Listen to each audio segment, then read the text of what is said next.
I invite you to, this is our time just to go within. We'll start with an opening prayer. So if you feel comfortable, just close your eyes and just turn within. Turn to that place where we know that God is the only power there is. One power, one presence, one life. One sentient being, one. We are on a mission of oneness today. To see that there is no one else in this room but the one. To know that anyone watching this is a part of that one.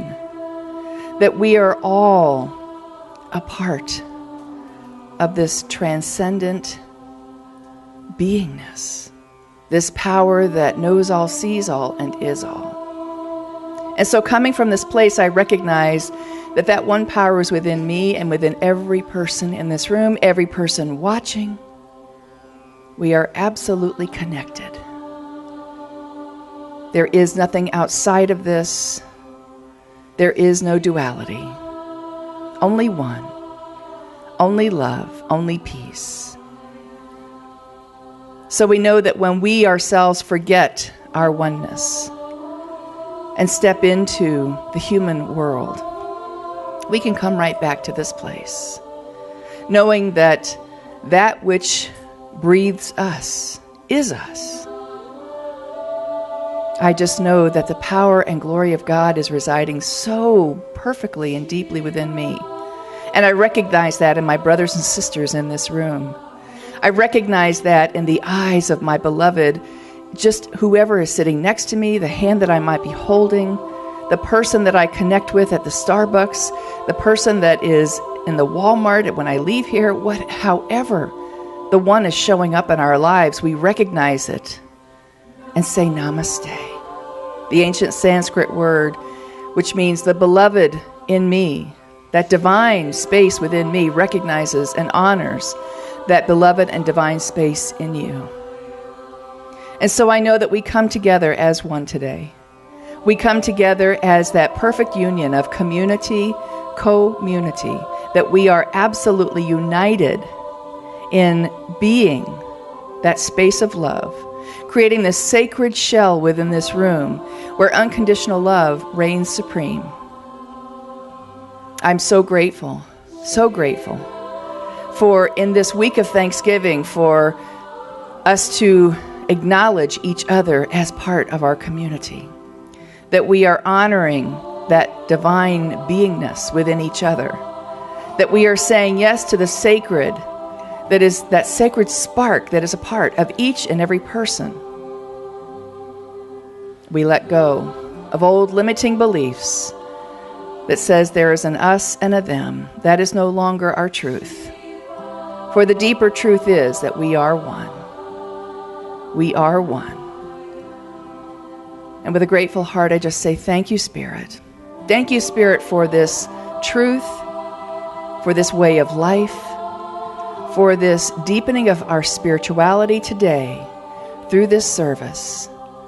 I place my blessing upon this service, knowing that hearts and minds are cracking wide open, ready to receive, ready to be a part of that one. We can just feel the love right now.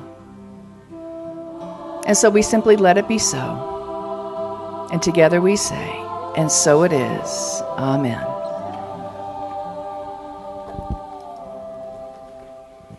Stand and join us, please.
My heart is open and I am filled with grace. Gratitude glorifies and magnifies my well-being. I choose to be the presence of love. Today I give thanks for the abundant blessings of my life. Yes. All right. So at this point, I'm going to invite Patricia to come up and introduce our guest musician.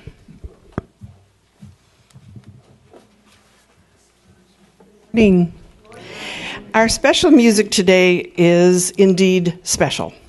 Julie Dean is an accomplished local singer-songwriter as well as a voice trainer. She has joined us at Unity in the past, both as a vocalist and has offered great workshops to the choir. If you were not able to hear her one of the other times she's been with us here at Unity, I can promise you you are in for a treat this morning. Please welcome Julie Dean.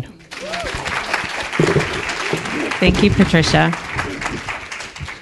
Has anybody ever watched that show Nashville that was on for a few years? Yeah. Fans of that show? I was too. So in the first season, maybe one of the first episodes, and then I believe the last episode, they did a song called A Life That's Good. It was written by the two girls, the daughters, who are real sisters in real life. And it's a song of simple gratitude. I think maybe because children wrote it, it means, it reminds us like, oh, right, we could just be thankful for a few of those things. So, in the spirit of gratitude.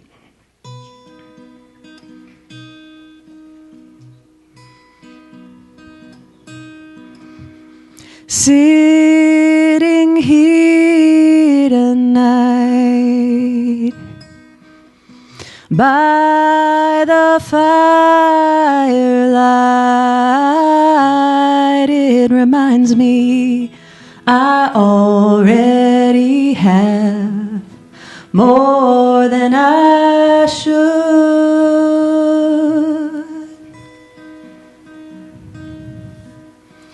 I don't need fame, no one to know my name. At the end of the day, Lord, I pray I have a life that's good.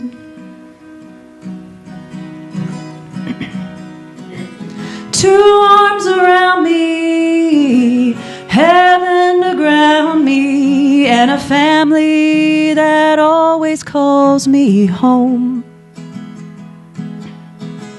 4 wheels to get there, enough love love to share, and a sweet, sweet song. At the end of the day, Lord, I pray I have a life that's good.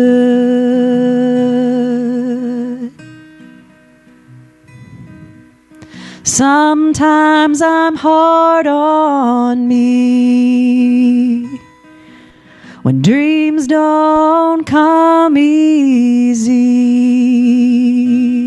I want to look back and say I did all that I could.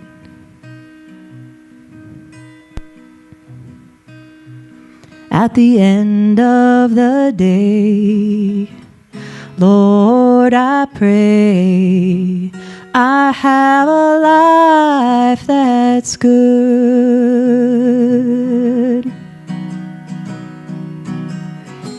Two arms around me, heaven to ground me, and a family that always calls me home.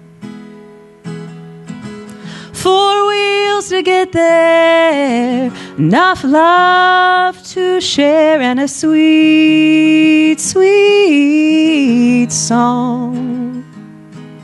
At the end of the day, Lord, I pray I have a life that's good. You want to sing it with me at the end of the day?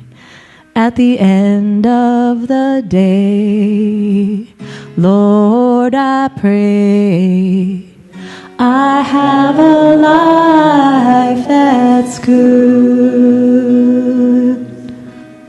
Beautiful, thank you. Thank you.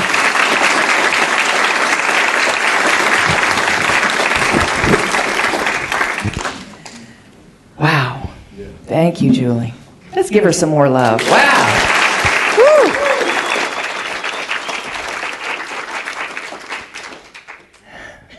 Well, my gratitude for you just went way up. That's the first time I had a chance to hear you. Wow. Hopefully it won't be the last. So, give thanks. This is our week of Thanksgiving. This is our time that the month Reverend Marty has been walking us through gratitude and how important that is in the spiritual walk that we're taking, right? And especially with this being Thanksgiving week, I am so grateful for, as I stated at the top of the service, that just to be here, you know, just to be in a place that's so beautiful, so wonderful. Even the rain, you know, it's beautiful here. It's just wonderful. See, when you live in the desert, that's the comparison. That's the comparison, right? And that's why in life we have our highs and our lows, right? Because if you didn't have the lows, you couldn't appreciate the highs as much as you do. And so I'm even grateful for rain. People around me, you know, where I live, they're like, oh, the rain. You know, I hear the weather person saying, oh, we got more nasty rain. Rain is good. Rain is good. When you don't see a drop of it for 9 months at a time, it's good. And this is a time, I think, where a lot of us start to get reflective about the past year and you know, because the year is coming to a close now. And when I put together this talk, it really spoke to me, and it's still like evolving in my head. So I don't know what Spirit's going to have coming out of my mouth today, but you know that there is this unwritten rule that whenever ministers give talks, we're really just talking to ourselves. You're just along for the ride. We're just giving ourselves the lessons that we need to hear again and again and again. And so giving thanks for our inner wisdom is the topic that I have today, but I'm going to an unusual place for that inner wisdom. I think that life is speaking to us all the time. Would you agree? There's so much feedback coming to us at all times from every place imaginable. And it's our job to pay attention to this feedback. It's our job to keep listening and going, oh, maybe that was a message for me. Not just in a Sunday service, but even throughout our week. Spirit and life are always talking to us and giving us feedback. So I was watching a documentary on the group, the Eagles. Anybody like the Eagles like I do? Oh, so many wonderful songs they have. And this documentary was called The History of the Eagles. It was a pretty comprehensive documentary about how they all started and how they came together and the metamorphosis over the years of what they did together. But one of the things that stood out to me was Joe Walsh, who came into the band later on. But he was talking about how he was in the Eagles. They happened to be in Chicago for a gig. And they were real excited about being there. Chicago is a great place, all these wonderful, fine restaurants and things to do. And he said, there was a knock on my hotel door. And in walked John Belushi. And John goes, come on, I'm going to take you to one of the best restaurants in Chicago. So they go to this really nice restaurant. And because they were both wearing jeans, they could not get in. The maitre d' said, I'm sorry, we have a dress code here. You cannot get in. So Joe Walsh said, okay, we'll find another place to eat. And John Belushi's like, oh no, we're going into that restaurant. He goes, you just wait right here. He disappears for a few minutes, comes back. They step into the alley next to the restaurant. And John produces a spray paint can from the paper bag that he brought, black spray paint. And they spray painted each other's jeans black because the pants had to be black. So they walk into the restaurant and now, okay, you have black pants. Okay, here, just have a seat right over here, gentlemen. They sit down on needle-pointed Queen Anne chairs.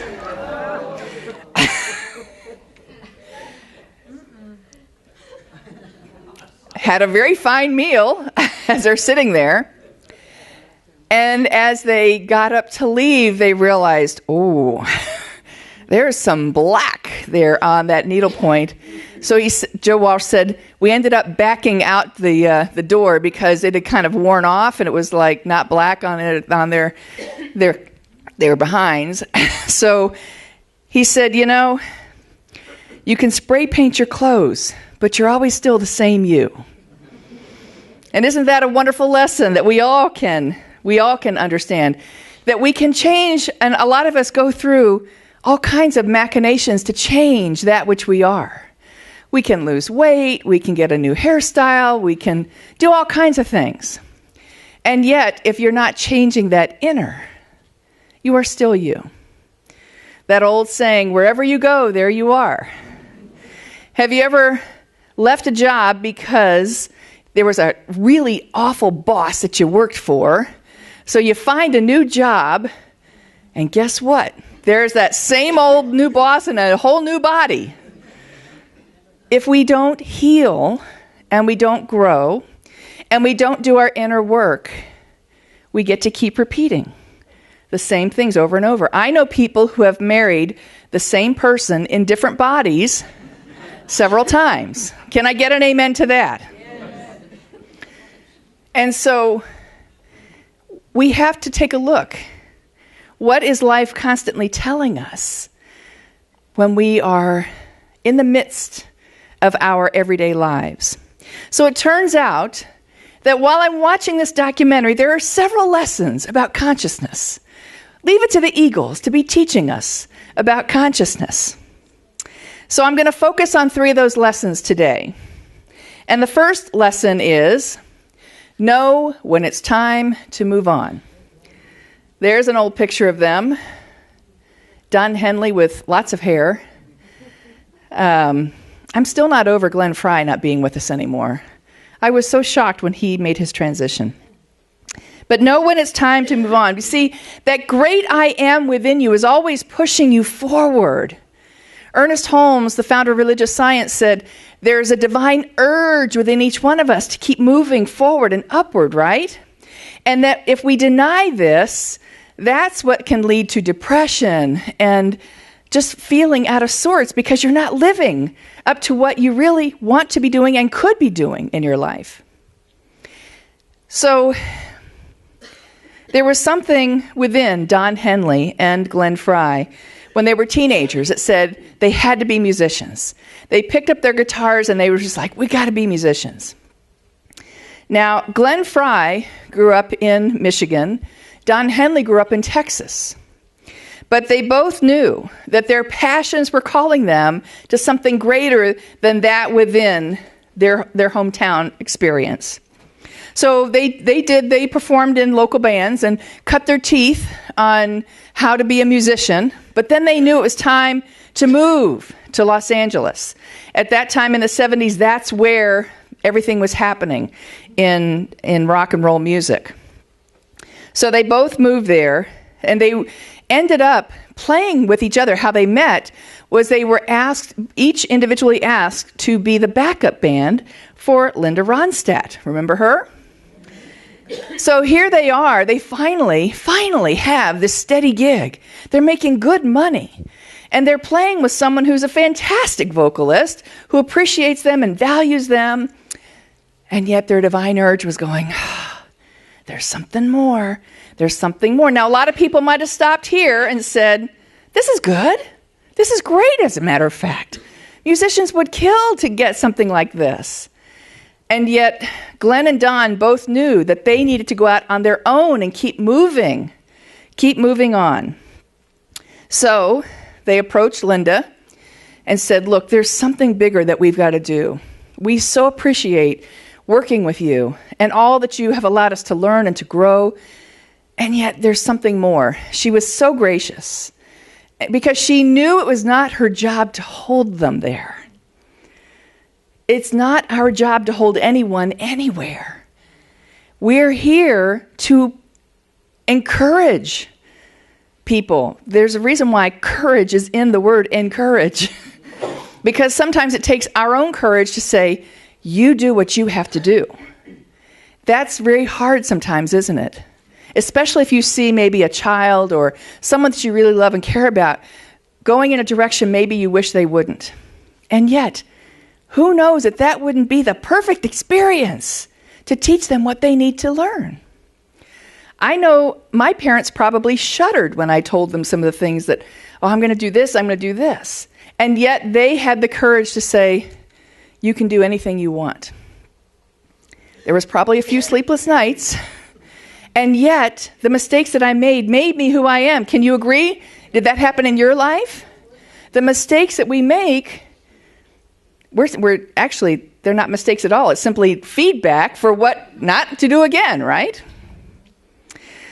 So know when it's time to move on, because the Eagles would not have happened if Glenn and Don had not had the courage to step into something greater than what they were currently experiencing, no matter how great it was. One of my teachers said this wonderful phrase, and I've never forgotten it. He said, don't ever let your good get in the way of your better. Don't ever let your good get in the way of your better.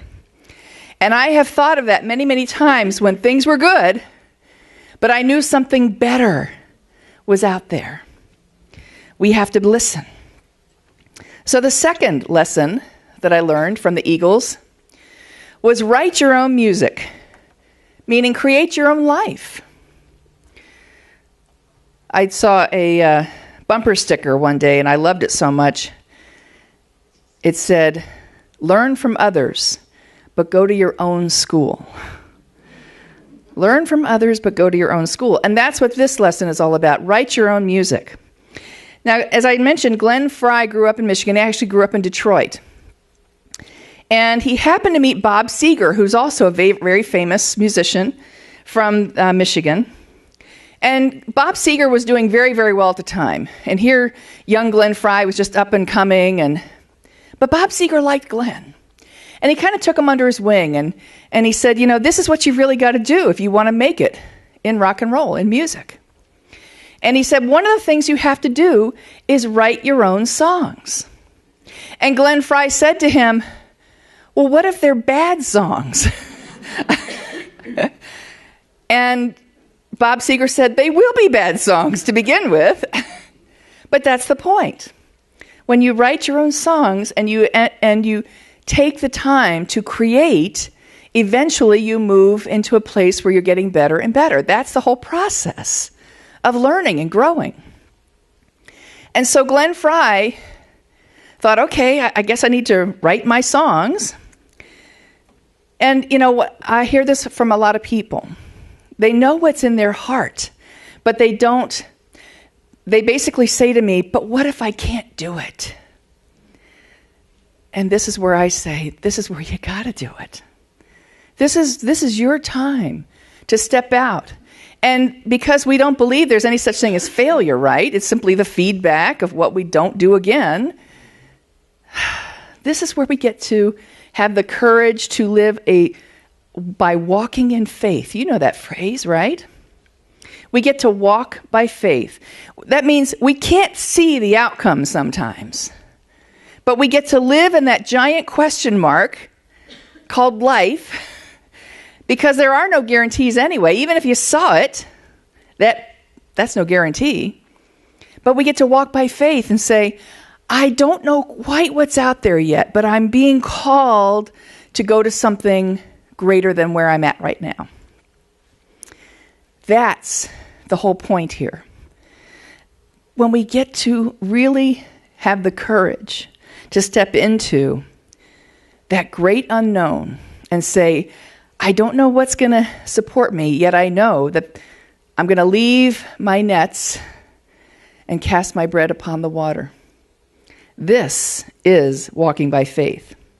So Glenn Frey, after he'd had this wonderful conversation with Bob, he started writing his songs, but this is right around the time he was being called to go to Los Angeles. So he moves there, and he's still kind of unclear. He's like, well, how do I write my own music? Do I just sit? Do I have to get a writing partner? Do I wait for inspiration to come to me, or do I just set aside time? He still was not clear. So he and Don Henley met up, and they found an apartment, a very affordable apartment, in a suburb of Los Angeles.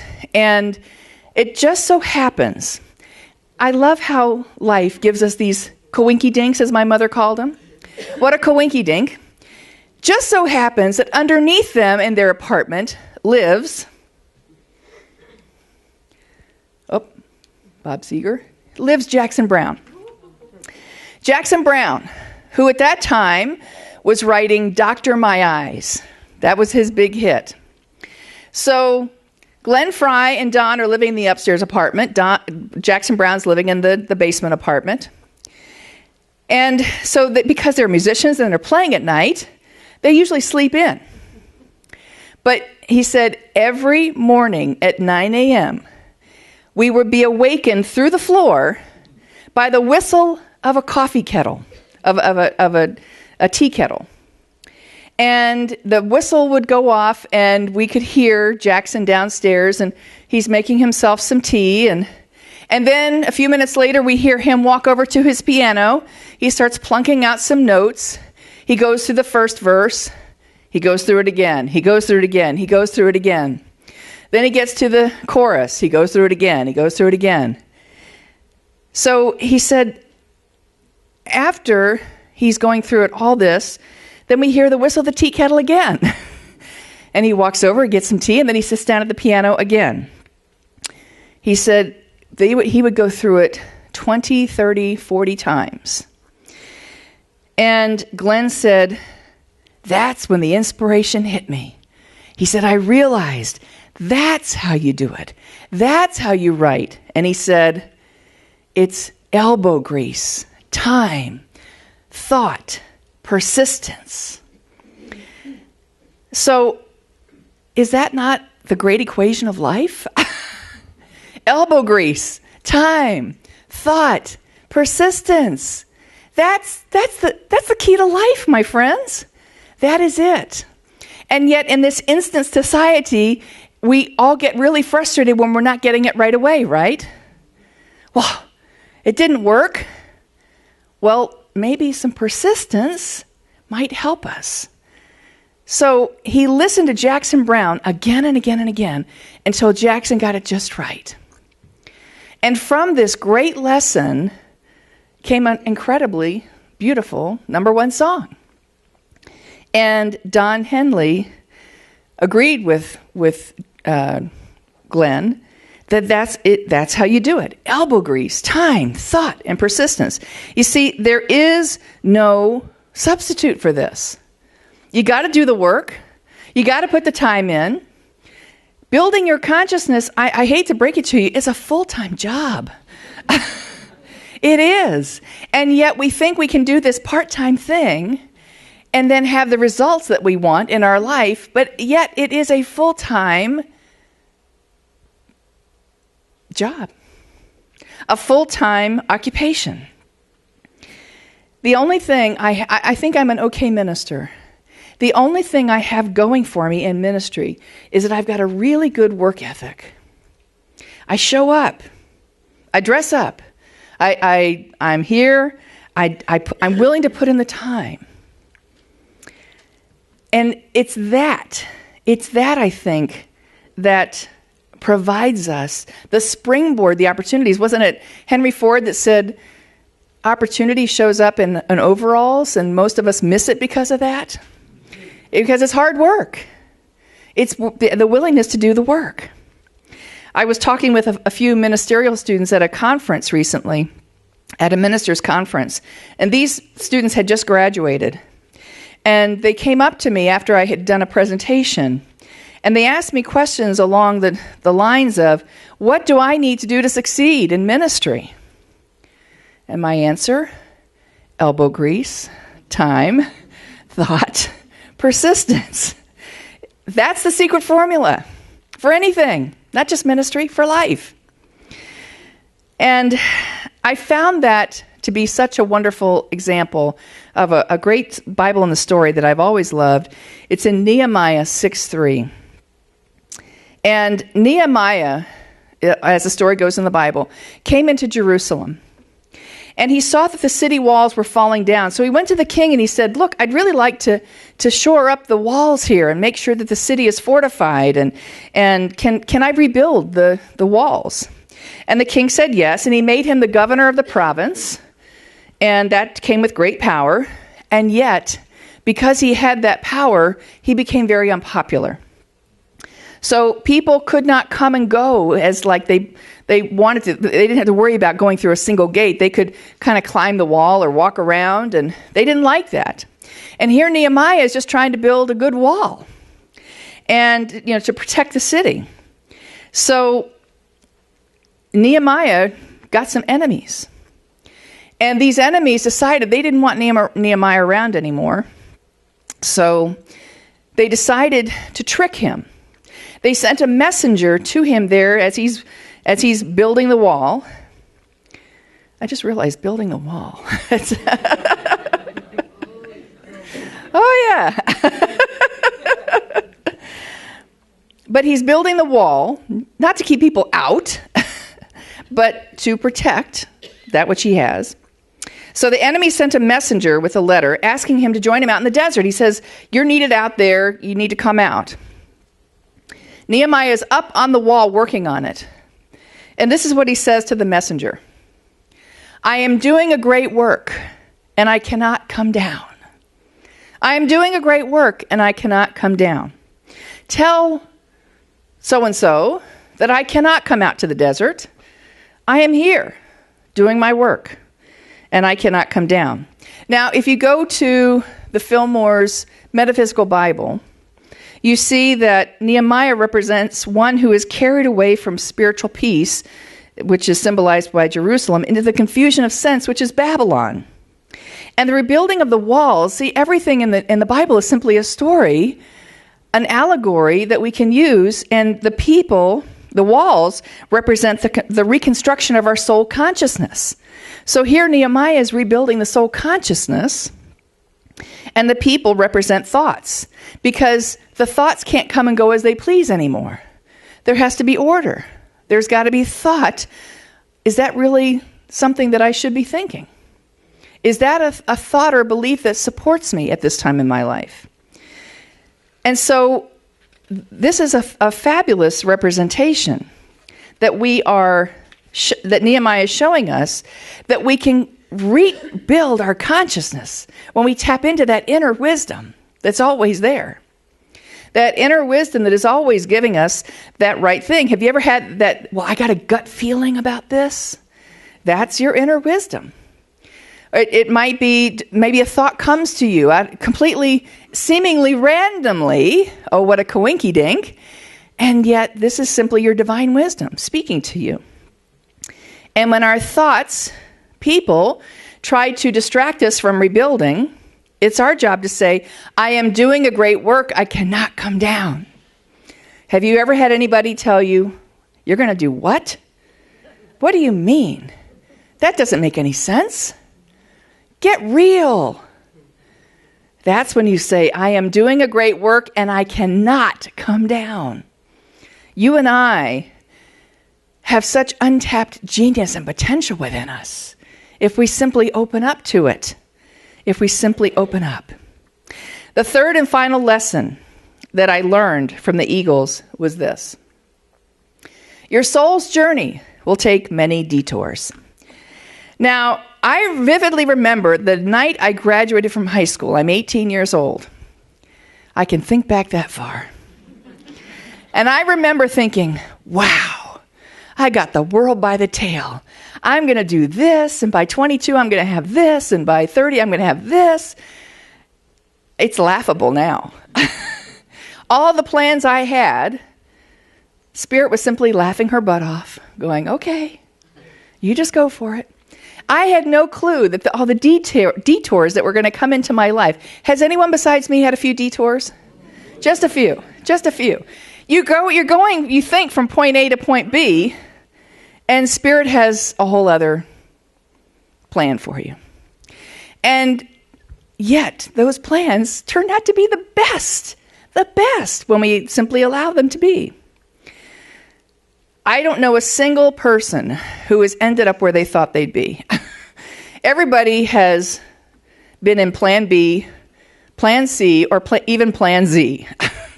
I know that has certainly taken place in my life. In the late 70s, Don Henley, this is number of the late 70s, Don Henley said, this music thing is not a lifetime career that you can do forever. And he was referring to bands like the Beatles who had broken up. And most bands do break up eventually. Because their band did break up in 1980. And whenever they were asked, will the Eagles ever get back together again? The answer was, when hell freezes over. So what was their new album in 1994 when they got back together? Hell freezes over. They got back together after being way apart for all these years, and there were some changes in the lineup.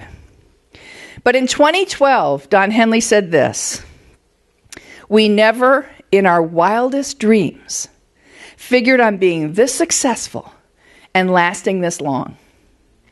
They figured they'd be on to other things and do whatever musicians do once they've had their fun.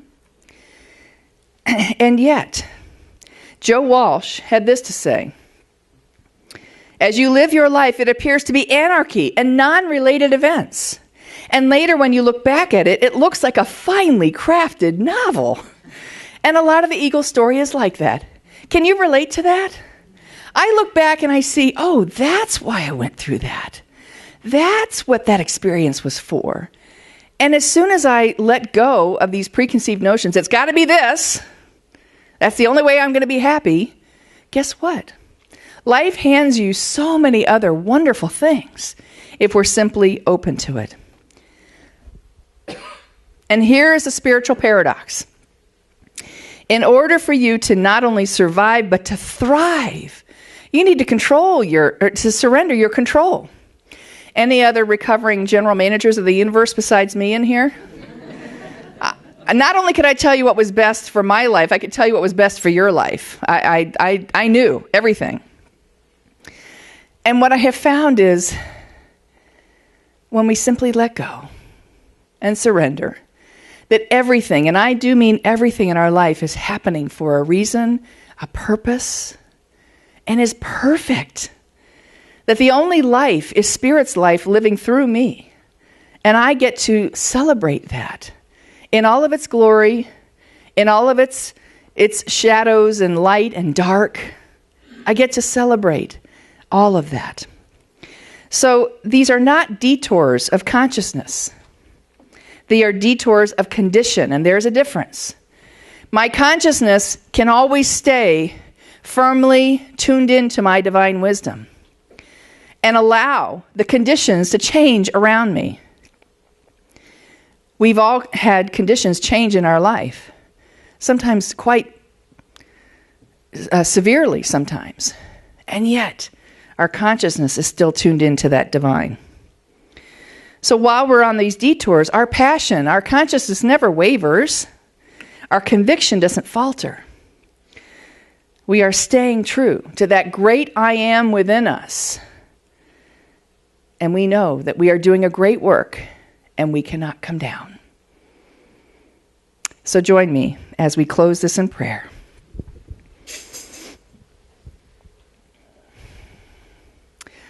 Father, Mother God, we're so grateful. Grateful for this week especially, for all that we have in our lives, all that is good, all that is seemingly not good. We bless it all. We bless everything that has happened to us in our previous life condition. We know that we are always lifted up and supported by Spirit, even when we are walking by faith, not even knowing what is next. We just simply surrender and say, thank you, Spirit, for all the good that we have in our lives. There is always something for which we can be grateful. And so today we especially say thank you.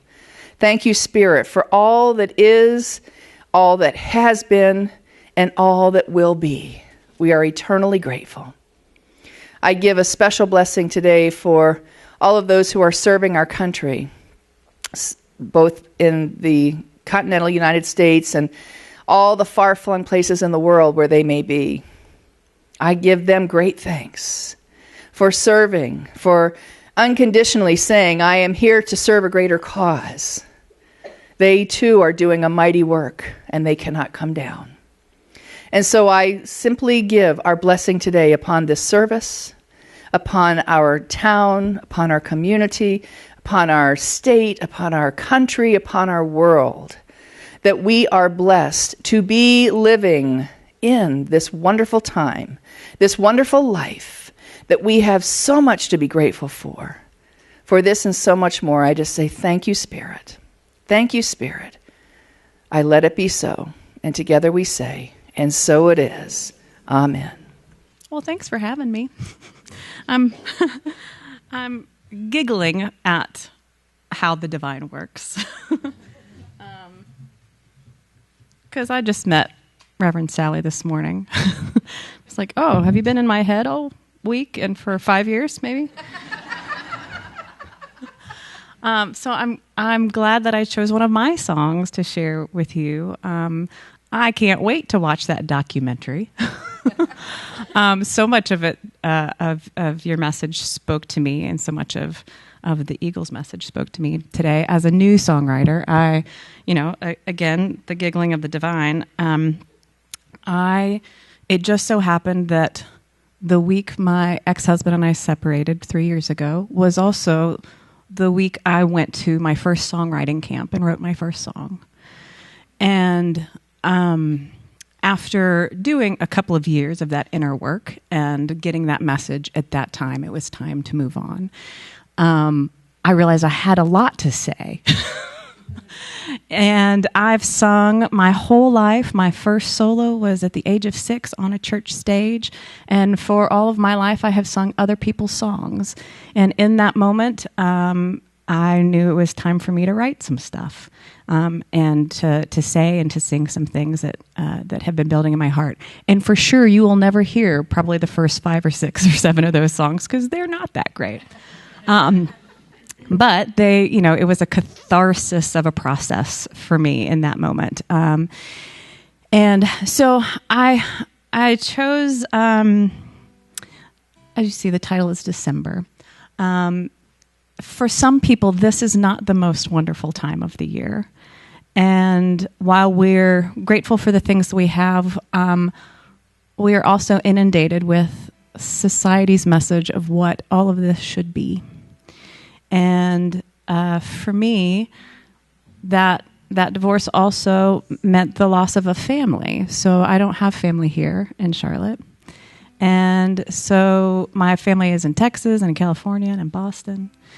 And I don't travel a whole lot during the holidays. And so I've made some family, right? We make our own family when our blood relatives are not near, or we don't have that Hallmark kind of family. It's hard to buy cards sometimes.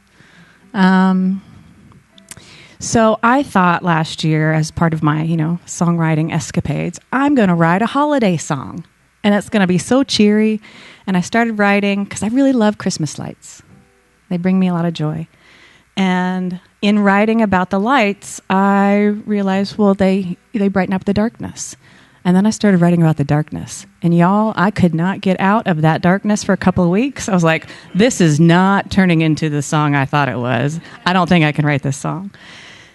And driving down the street, as you will, in this time of year, and just on, I think, was Saturday, December 1st, when it gets darker and darker, earlier and earlier, and I started to see more lights.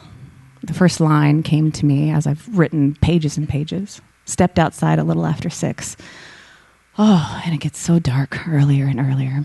And those lights remind me that the light within all of us can shine, and it reminds me of the light and love that I have, even when it seems so dark everywhere. Stepped outside a little after 6, walked right into an icy mist. Lights on roofs are a welcome sight as I drive home this early night. White twinkles on rooftop edges, red and green wine round trees and hedges, stars and icicles big and small, blues wrapped in a caged ball. Night comes now a little after 5, dark so thick you could cut with a knife. More houses begin to shine, chasing shadows out of my mind. When dark comes this time of year, and the nights are cold and long, folks gather round firesides, and I yearn for a place to belong. Thankful lonely nights are a few. When they're here I think of you, and I look to those lights to shatter the darkest nights of December.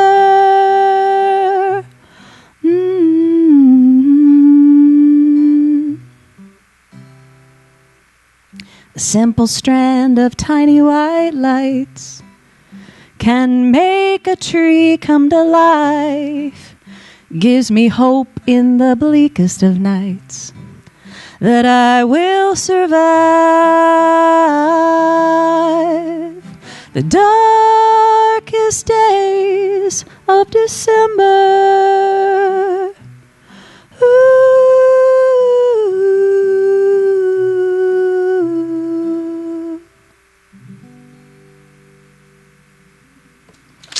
Thank you.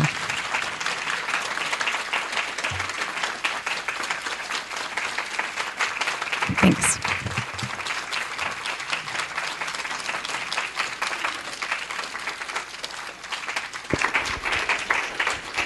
Julie Dean, thank you. I feel filled. Do you?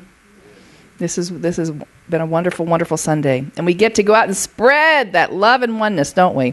So I invite all of us to stand. We're going to say our closing prayer together and then sing our peace song. So if you feel so inclined, grab the hand next to the person next to you.